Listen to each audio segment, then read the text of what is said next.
കഞ്ഞിക്കുഴി മൂപ്പനെ ഹൈക്കോടതി കണ്ടം വഴി ഓടിച്ചു. ഈ വരുന്ന മാർച്ച് 25-ാം തീയതി ലെബനനിൽ വെച്ച് നടക്കുന്ന യാക്കോബായ സുറിയാനി സഭയുടെ കാതോലിക്ക വാഴ്ച ചടങ്ങിൽ സംസ്ഥാന സർക്കാരിനെ പ്രതികരിച്ച് സർക്കാർ പ്രതിനിധികൾ പങ്കെടുക്കുന്നതിനെ തടയണം എന്നാവശ്യപ്പെട്ടുകൊണ്ട് ഓർത്തഡോക്സ് സഭയുടെ തലവൻ മത്തായി മൂന്നാമന്റെയും കുന്നംകുളം മെത്രാന്റെയും ആശ്രിതനായ പഴഞ്ഞി സ്വദേശി ഗിൽബർട്ട് ചീരനെ കൊണ്ട് ഫയൽ ചെയ്യിച്ച പൊതുതാൽപര്യ ഹർജി തള്ളിക്കൊണ്ട് ബഹുമാനപ്പെട്ട ഹൈക്കോടതി ഇന്ന് ഉത്തരവായി. ഡോക്ടർ ജോസഫ് മാർ ഗ്രിഗോറിയോസിന്റെ സ്ഥാനാരോഹണ ചടങ്ങിൽ മന്ത്രി പി രാജീവിന്റെ നേതൃത്വത്തിൽ പ്രിൻസിപ്പൽ സെക്രട്ടറിയും 4 MLA-മാരും അടങ്ങുന്ന പ്രതിനിധി സംഘത്തെ അയക്കുവാൻ ജനറൽ അഡ്മിനിസ്ട്രേഷൻ ഡിപ്പാർട്ട്മെന്റ് ഇറക്കിയ ജിയോ നമ്പർ 1081/2025 ഉത്തരവിനെ ചലഞ്ച് ചെയ്തുകൊണ്ടാണ് ഓർത്തഡോക്സ് സഭയുടെ കുന്നംകുളം ഭദ്രാസനാംഗവും PR ഏജന്റുമായ ഗിൽബർട്ട് ചീരൻ താൻ സഭയുടെ ഒരു ആശ്രിതനാണെന്നുള്ള വസ്തുതകൾ അഫിഡവിറ്റിൽ മറച്ചുവെച്ചുകൊണ്ട് മാർച്ച് 16-ന് അഡ്വക്കേറ്റ് യശ്വന്ത് ഷെണായിയെ കൊണ്ട് ഒരു പൊതുതാൽപര്യ ഹർജി ഫയൽ ചെയ്യിച്ചത്. കേന്ദ്ര എക്സ്റ്റേണൽ അഫയേഴ്സ് മിനിസ്റ്റർക്കും പരാതി നൽകിയുണ്ടായി. പാത്രിയാർക്കീസ് ബാബയാൽ വാഴിക്കപ്പെടുന്ന ഒരു ഔദ്യോഗിക കാതോലിക്ക ഇന്ത്യയിൽ ഉണ്ടാകുമ്പോൾ ഓർത്തഡോക്സ് സഭയുടെ മത്തായി മൂന്നാമന്റെ പദവി കഞ്ഞിക്കുഴി മൂപ്പൻ അല്ലെങ്കിൽ കോട്ടയം തലൈവർ എന്നായി മാറും എന്ന് ഭയന്ന് അതിന്റെ വേവലാതിയിൽ കാട്ടിക്കൂട്ടുന്ന ഉടായ്പ പരിപാടികളാണ് ഈ പൊതുതാൽപര്യ ഹർജി എന്ന് മനസ്സിലാക്കിയായിരിക്കണം ഹർജി തള്ളിയത്. അസന്മാർഗിക മാർഗത്തിൽ വളഞ്ഞ വഴിയിൽ നേടുന്നതൊന്നും നിലനിൽക്കില്ല എന്നതിന്റെ ക്ലാസിക് എക്സാമ്പിളാണ് 2017 ജൂലൈ 3-ലെ വിധി. കഴിഞ്ഞ 8 വർഷമായി 4ആയി മടക്കി നൈറ്റിയുടെ പോക്കറ്റിൽ ഇട്ടുകൊണ്ട് മത്തായി മൂന്നാമൻ ചുമ്മാ നടക്കുന്നത്. റെയിൽ സമാധിയാക്കിയ തോമസ് മാർ അത്താനാസൂസിന്റെ കണ്ണീരാകാം ഒരുപക്ഷെ, അല്ലെങ്കിൽ ചികിത്സ നിഷേധിക്കപ്പെട്ട ആയുസ്സെത്താതെ കാലപിരിക്കയച്ച പൗലോസ് ദിദിയന്റെ ശാപവുമാകാം. സുപ്രീം കോടതിയിൽ ആദ്യം ഇതൊരൊറ്റ സഭയാണെന്ന് അഫിഡവിറ്റ് നൽകുകയും അതിനുശേഷം 2 സഭയാണെന്ന് അഫിഡവിറ്റ് നൽകുകയും കൊടുത്തതോടെ മറ്റൊരു സഭയുടെ ഭരണകാര്യത്തിൽ എന്തിനാണ് ചൊറിയാൻ പോകുന്നതെന്ന സ്വാഭാവികമായ ചോദ്യം കോടതിയുടെ പക്ഷത്തു നിന്നും ഉണ്ടായി. ഈ മണ്ടത്തരം കാണിച്ച മത്തായി മൂന്നാമനെ ഇന്നലെ കോട്ടയം അസുരലോകത്ത് വെച്ച് നടന്ന മാനേജിംഗ് കമ്മിറ്റി യോഗത്തിൽ പ്രതിനിധികൾ എടുത്ത് അലക്കി എന്നാണ് വിവരം. വക്കീൽ ശ്രീകുമാർ തന്നെ വലിപ്പിച്ചതാണെന്നായിരുന്നു അദ്ദേഹത്തിന്റെ ഭാഷ്യം. കഞ്ഞിക്കുഴി തീവട്ടി സംഘത്തിന്റെ അതിക്രമത്തിനിരയായ യാക്കോബായ സഭയുടെ പക്ഷത്താണ് സത്യവും നീതിയും എന്ന് മനസ്സിലാക്കി യാക്കോബായ സഭയുടെ സംയമനമാണ് സംസ്ഥാനത്തെ കലാപഭൂമി ആകാത്തത് എന്ന് മനസ്സിലാക്കി നിയമവകുപ്പ് നടത്തിയ ജനഹിത പരിശോധനയിൽ പൊതുബോധം ഇരകളായ യാക്കോബായ സഭാ വിശ്വാസികളോടൊപ്പമാണെന്ന് മനസ്സിലാക്കിയാണ് സംസ്ഥാന സർക്കാർ നിയന്ത്രണം പാലിച്ചത്. സംസ്ഥാന സർക്കാർ പള്ളി പിടിച്ചുപറിക്ക് കൂട്ടുനിൽക്കാത്തതിലും മത്തായിയുടെ തിട്ടൂരമനുസരിച്ച് സർക്കാർ തുള്ളാത്തതിലും കലിമുണ്ടാണ് കഴിഞ്ഞ 2 ആഴ്ചക്കാലമായി പള്ളി പിടിച്ചുപറിക്ക് പോകുന്ന ചില കൊട്ടേഷൻ സംഘങ്ങളെ റോഡിലിറക്കി പ്രതിഷേധ പരിപാടികളുമായി മത്തായി മുന്നോട്ട് പോകുന്നത്. ഓർത്തഡോക്സ് സഭയിലെ 90% ജനങ്ങളും ഈ പള്ളി പിടിച്ചുപറിക്കും കേസിനും വഴക്കിനും പുക്കാറിനും എല്ലാം എതിരാണ്. കേരളത്തിൽ നിന്നും ഏതാണ്ട് 1000 പ്രതിനിധികളാണ് ലെബനനിൽ കാതോലിക്ക സ്ഥാനാരോഹണ ചടങ്ങിന് സാക്ഷ്യം വഹിക്കുവാൻ പോകുന്നത്. കാതോലിക്ക ബാബിയായി അഭിഷിക്തനായി കേരളത്തിൽ തിരിച്ചെത്തുന്ന യാക്കോബായ സഭ മലങ്കര മെത്രാപ്പോലീത്തയും കാതോലിക്കയുമായ ഡോക്ടർ ജോസഫ് മാർ ഗ്രിഗോറിയോസിന് മാർച്ച് 30-ന് ഉച്ചതിരിഞ്ഞ് 12:30-ന് കൊച്ചി വിമാനത്താവളത്തിൽ ഉജ്ജ്വല സ്വീകരണം നൽകും. സംസ്ഥാന ഗവർണർ മുഖ്യാതിഥിയായിരിക്കും. സ്വീകരണ പരിപാടികളെക്കുറിച്ച് വിശദീകരിക്കുവാൻ യാക്കോബായ സുറിയാനി സഭയുടെ media cell chairman Kuriakose Mar Theophilos മെത്രാപ്പോലീത്തയുടെ നേതൃത്വത്തിൽ എറണാകുളം പ്രസ് ക്ലബ്ബിൽ നടത്തിയ ആ വാർത്താ സമ്മേളനം കാണുക. യാക്കോബായ സഭയ്ക്ക് എന്നും പ്രതിസന്ധിയിലും സന്തോഷത്തിലും സന്താപത്തിലും ഞങ്ങളോടൊപ്പം നിന്ന് ഞങ്ങൾക്ക് കരുത്തു പകർന്ന പൊതുസമൂഹത്തെ എല്ലാ കാര്യങ്ങളും ബോധ്യപ്പെടുത്തുന്ന മാധ്യമ പ്രവർത്തകരെ സ്നേഹപൂർവ്വം സ്വാഗതം ചെയ്തുകൊണ്ട് മീഡിയ സെല്ലിൻ്റെ ചെയർമാൻ അഭിനന്ദ ഡോക്ടർ കുര്യാക്കോസ് മാർ തെയോഫിലോസ് തിരുമനസുകൊണ്ട് ഇപ്പോൾ കാര്യങ്ങൾ വിശദീകരിക്കുന്നതായിരിക്കും. എല്ലാ പത്രദൃശ്യ മാധ്യമ പ്രവർത്തകർക്കും ഒരിക്കൽ കൂടെ യാക്കോബായ സഭയുടെ നന്ദിയും സ്നേഹവും അറിയിക്കുകയാണ്. വന്നിയ റോയി കട്ടച്ചിറ അച്ഛൻ എല്ലാവരെയും ഇവിടെ പരിചയപ്പെടുത്തി. അച്ഛൻ നമ്മുടെ സഭയുടെ വൈദിക ട്രസ്റ്റിയാണ്. അച്ഛൻ ബാക്കി എല്ലാവരെയും പരിചയപ്പെടുത്തിയത് കൊണ്ട് അദ്ദേഹത്തെ കൂടി ഒന്ന് പരിചയപ്പെടുത്തുകയാണ്. അച്ഛൻ ഇവിടെ പറഞ്ഞതുപോലെ സഭയുടെ എല്ലാ പ്രതിസന്ധികളിലും നിർണായക ഘട്ടങ്ങളിലുമെല്ലാം നിങ്ങൾ നൽകിക്കൊണ്ടിരിക്കുന്നതായ കൈത്താങ്ങലുകൾ എപ്പോഴും ഞങ്ങളെ സംബന്ധിച്ചിടത്തോളം ഞങ്ങളുടെ നിലനിൽപ്പിൻ്റെ പോരാട്ടത്തിലും നിർണായകമായ പങ്ക് വഹിക്കുന്നുണ്ടെന്നുള്ളത് ആദ്യമേ തന്നെ അറിയിക്കട്ടെ. സഭയെ സംബന്ധിച്ചിടത്തോളം 2025 മാർച്ച് മാസം 25-ാം തീയതി ഒരു പുതിയ ചരിത്രം എഴുതപ്പെടുകയാണ്. കാലം ചെയ്ത പുണ്യശ്ലോകനായ ബസേലിയോസ് തോമസ് പ്രഥമൻ കാതോലിക്ക ബാവായുടെ പിൻഗാമിയായി പരിശുദ്ധ പാത്രിയർക്കീസ് മോറാൻമോർ ഇഗ്നാത്യോസ് അപ്രേം രണ്ടാമൻ പാത്രിയർക്കീസ് ബാവ ലെബനോനിലെ പാത്രിയർക്ക കത്തീഡ്രലിൽ വെച്ച് ഇപ്പോഴത്തെ മലങ്കര മെത്രാപ്പൊലീത്തായും കാതോലിക്ക അസിസ്റ്റന്റുമായ അഭിവന്യ ജോസഫ് മോർ ഗ്രിഗോറിയോസ് മെത്രാപ്പൊലീത്തായെ യാക്കോബായ സുറിയാനി സഭയുടെ കാതോലിക്കയായി വാഴിക്കുകയാണ്. ഇത് സഭയുടെ മുന്നോട്ടുള്ള പ്രയാണത്തിൽ യാക്കോബായ സഭയെ മാത്രമല്ല ഭാരത ക്രൈസ്തവ സഭകളെയും ക്രിസ്തീയ സമൂഹങ്ങളെയും അതുപോലെ നാനാജാതി മതസ്ഥരായ നമ്മുടെ നാട്ടിലെ എല്ലാ ജനങ്ങളെയും സംബന്ധിച്ചിടത്തോളം വളരെ പ്രതീക്ഷയും അതോടൊപ്പം തന്നെ സന്തോഷവും നൽകുന്ന ഒരു ഇവൻ്റ് ആണെന്നുള്ളത് നിങ്ങൾക്കെല്ലാവർക്കും അറിയാം. ആ വാഴിക്കൽ ചടങ്ങുകൾ മാർച്ച് മാസം 25-ാം തീയതി രാവിലെ ലെബനോനിലെ ബെയ്റൂട്ടിലുള്ളതായ അച്ചാനിയിലുള്ളതായ പാത്രിയർക്ക കത്തീഡ്രലിൽ വിശുദ്ധ കുർബാന പരിശുദ്ധ പാത്രിയർക്കീസ് ബാവായുടെ പ്രധാന കാർമ്മികത്വത്തിൽ അർപ്പിക്കും. അതിനുശേഷം വൈകുന്നേരം 4:30 വാഴിക്കൽ കാതോലിക്ക വാഴിക്കൽ ചടങ്ങ് നടക്കുക.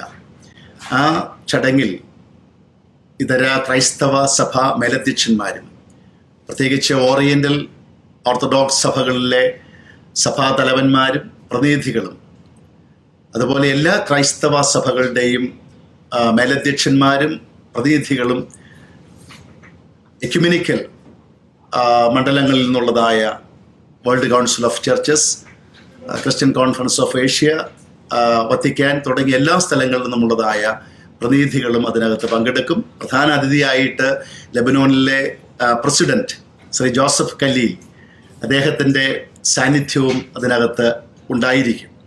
നമ്മുടെ ഭാരതത്തിൽ നിന്ന് നാം അറിയുന്നിടത്തോളം കേന്ദ്ര ഗവൺമെൻറ്റിൻ്റെ പ്രതിനിധികളുണ്ടാകും. അതുപോലെ നമ്മുടെ കേരളത്തിൽ നിന്ന് ആദരണീയനായ മുഖ്യമന്ത്രി ശ്രീ പിണറായി വിജയൻ അദ്ദേഹത്തിൻ്റെ നിയോഗപ്രകാരം നമ്മുടെ നിയമവകുപ്പ് മന്ത്രി ശ്രീ പി രാജീവൻ്റെ നേതൃത്വത്തിലുള്ളതായ 7-അംഗ ഒരു ഡെലിഗേഷൻ കൂടെ അങ്ങോട്ട് വരുന്നുണ്ട്. അതുപോലെ കേരളത്തിൽ നിന്നുള്ളതായ ക്രൈസ്തവ സഭാ മേലധ്യക്ഷന്മാരിൽ മലങ്കര കത്തോലിക്ക സഭയുടെ കാതോലിക്കായും ആർച്ച് ബിഷപ്പും ആയ കർദിനാൾ ക്ലിമീസ് കാതോലിക്ക ബാവായും മർത്തോമാ സഭയുടെ പ്രതിനിധിയായിട്ട് സഫ്രഗൻ മെത്രാപ്പൊലീത്ത ജോസഫ് ബർണബാസ് തിരുമേനിയും അങ്ങനെ ഇതര സഭാ മേലധ്യക്ഷന്മാരും പ്രതിനിധികളുമൊക്കെ അതിനകത്ത് സംബന്ധിക്കുന്നുണ്ട്. ലോകത്തിൻ്റെ പല ഭാഗങ്ങളിൽ നിന്നുമായിട്ടുള്ളതായ നൂറുകണക്കിന് വിശ്വാസികളും ഈ ചടങ്ങിൽ സംബന്ധിക്കത്തക്ക രീതിയിലാണ് അവിടുത്തെ ക്രമീകരണങ്ങൾ നടക്കുന്നത്.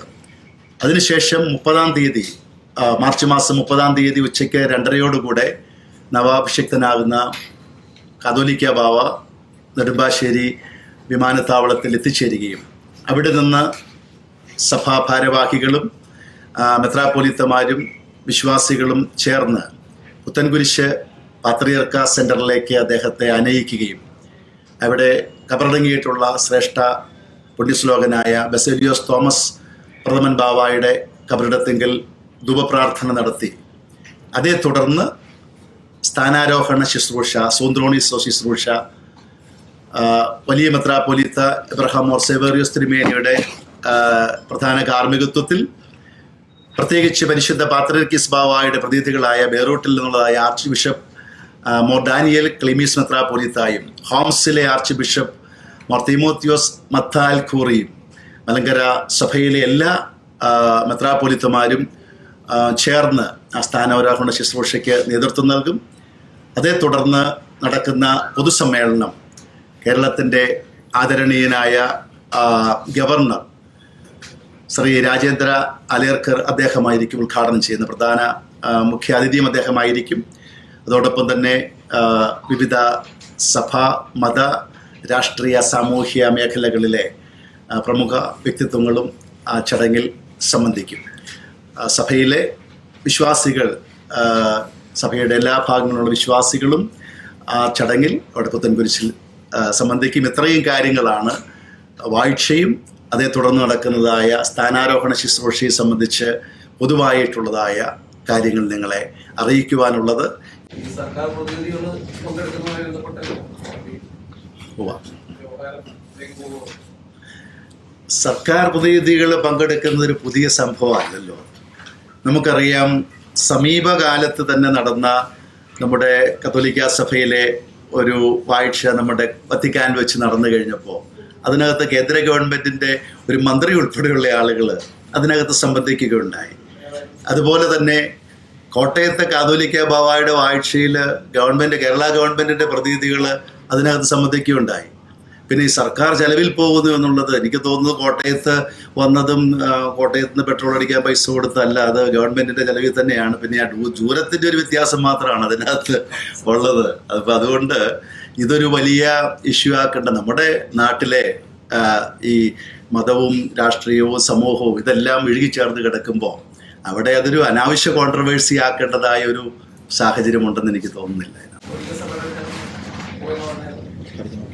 കർദിനാൾ കൂവക്കാടിൻ്റെ അടുത്ത് നടന്ന വാഴ്ചയിൽ റോമിൽ വെച്ച് നടന്നു. അതെ, കേന്ദ്ര ഗവൺമെന്റ് ഒക്കെ പ്രതിനിധി ഉണ്ടായിരുന്നുണ്ട്.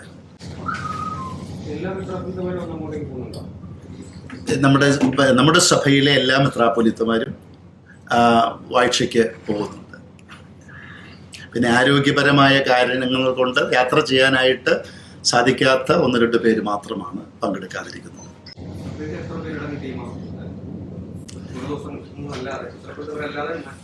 ഏതാണ്ട് ഒരു 500ഓളം പേര് അതിനകത്ത് ഇന്ത്യയിൽ നിന്നുള്ളത്. പിന്നെ വിദേശങ്ങളിൽ നിന്നുള്ള രാജ്യങ്ങളിൽ നിന്നുള്ളവരുണ്ട്. പിന്നെ മധ്യപൂർവ്വ ദേശങ്ങളിലെ ഗൾഫും അതുപോലെ മധ്യപൂർവ്വ ദേശങ്ങളിൽ നിന്നുള്ളതായ സുറിയാനി സഭയുടെയൊക്കെ 100 കണക്കിന് വിശ്വാസികൾ അതിനകത്ത് പങ്കെടുക്കും. ഇതര ക്രൈസ്തവ സഭകളിലെ അംഗങ്ങൾ ഉൾപ്പെടെ. ആദ്യമേ പറഞ്ഞതുപോലെ തന്നെ നിങ്ങൾ പ്രത്യേകിച്ച് ഈ സമീപകാലത്തിലൊക്കെ സഭയുടെ നീതിക്ക് വേണ്ടിയിട്ടും ഞങ്ങളുടെ അസ്തിത്വത്തിന് വേണ്ടിയിട്ടുള്ളതായ ആ പോരാട്ടങ്ങളിലും ഞങ്ങളുടെ യാത്രകളിൽ നിങ്ങൾ നിസ്വാർത്ഥമായി നീതിയുടെ പക്ഷത്ത് നിന്നുകൊണ്ട് നൽകിക്കൊണ്ടിരിക്കുന്ന സംഭാവനകളും സഹകരണങ്ങളും അത് വളരെ നന്ദിയോടുകൂടെ പരിശുദ്ധ സഭയ്ക്ക് വേണ്ടിയിട്ട് നിങ്ങളെ അറിയിക്കുകയും 30-ാം തീയതി നടക്കുന്നതായ പുത്തൻകുരിശിൽ നടക്കുന്നതായ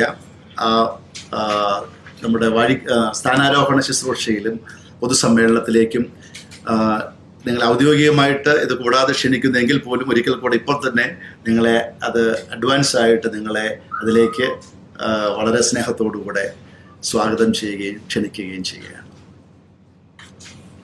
എല്ലാവരോടും ഇന്നത്തെ ഈ പത്രസമ്മേളനത്തെ സംബന്ധിച്ച് എല്ലാവരോടും കൊണ്ട് നന്ദിയും അറിയിക്കുന്നു. സെക്രട്ടറി അത് ഒഫീഷ്യലായിട്ടൊന്ന്